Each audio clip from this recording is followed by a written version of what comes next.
ururka Alpha Trust oo ka shaqeeya caawinta dadka nugul ama jilicsan fadhigooduna yahay magaalada London ee dalka Ingiriiska ayaa deegaanada Puntland ka bilaabay howlo ku saabsan caawinta dadka danyarta. magaalada Garowe ee xarunta Puntland waxaa dhawaan soo gaaray madaxda ugu sareysa ururka Alpha Trust Daahir Cali Kulmiye iyo Cabdisalaan Muumin waxaana inta ay ku sugnaayeen magaalada Garowe ay ka bilaabeen sidii ay u taageeri lahaayeen dadka muruqmaalka. qoysas aad u badan oo isugu jira agoon iyo danyar ayay u qaybiyeen gaari gacano ka caawinaya hawl maalmeedkooda. dadka gaari gacanadaasi loo qaybiyay ayaa ururka Alpha Trust uga mahadceliyay deeqdaas ay soo gaarsiiyeen iyo cid waliba oo gacan ka geysatay. gacan way jaban tahay reer baadiyana waa ka imid hadda dadka iska dhibaataysan oo macaawimada doonayaan hay'adana siisay gaari gacamadaas iyo wiilasheena noo soo qaaday ilaahay mahad ka gaadho dhamaanteed insha Allah waan u mahad celinaynaa dhamaantood wiilasha iyo hay'adda noo keentay gaari gacmo waan u baahnay aad baan ugu baahnay aalamiin hay'adda noo keentay gaariyoolada dusheeda la raranay waa u mahad celinaya wiilasha noo keenay mahad ha u sugnaato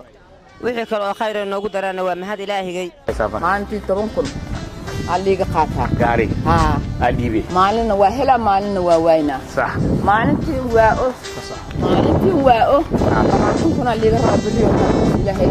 qabi isi ama dhaqow an hel sax hadda waxaan ka shaqaystaa hadda isiin hooyay waa idin jecel lahay hooyay sideed caruur oo rajiya walba waliba mid kuur lay ku jirtaan ka xanuunsan ay xanuunsan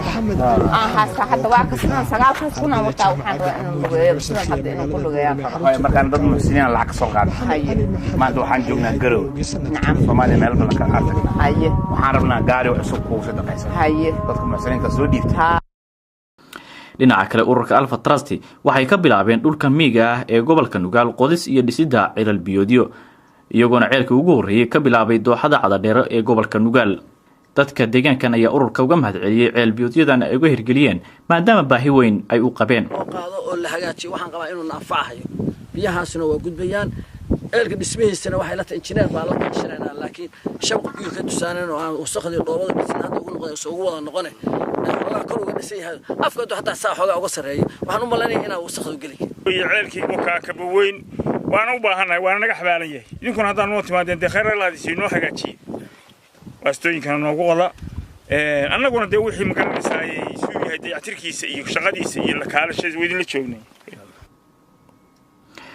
ugu dambeyntiina Daahir Cali Kulmiye madaxa ugu sareeya ururka Alpha Trust ayaa sheegay inay ka go'an tahay caawinta dadka Soomaaliyeed meel waliba ay joogaan.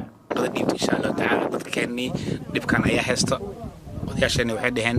caawinaad meel karna awoodina ma ilaah ba awood leh anaga waxaan dad messenger insha Allah ta'ala